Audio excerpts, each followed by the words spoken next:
Once you have published your package and it gets used by more and more people, you will face the maintenance of open source packages. And this can become quite time-consuming. So please don't stress yourself too much with this.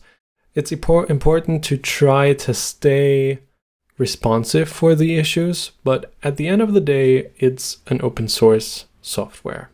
So please don't stress yourself too much if you are getting bombed by issues and people complaining that you maybe not react fast enough on issues.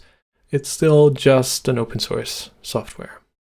And especially if you're doing it just as a hobby, it's really time consuming, or it can become time consuming real fast depending on how much your project gets accepted.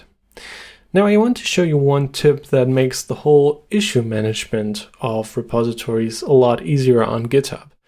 GitHub has introduced a feature called issue templates.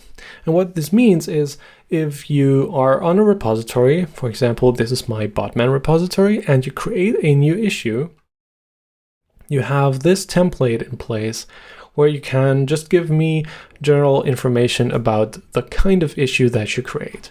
Which Botman version is affected, which PHP version are you using, in case of Botman, which messaging service are you using, which cache driver do you have in place, and then a description of the issue, and at the best case, also some steps to reproduce the issue.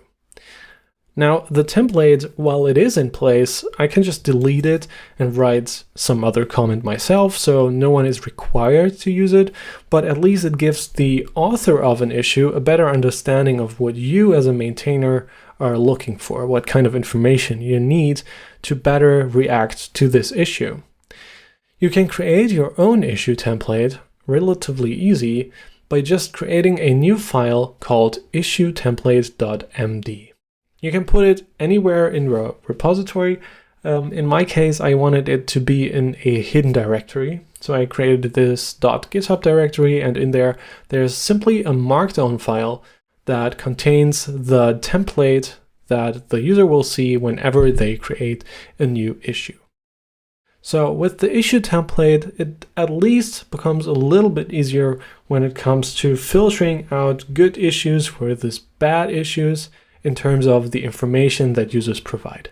So if you face the situation that you are receiving a lot of issues that, well, are not issues for you, or that you want to have structured in a different way, you might want to think about creating your own issue template.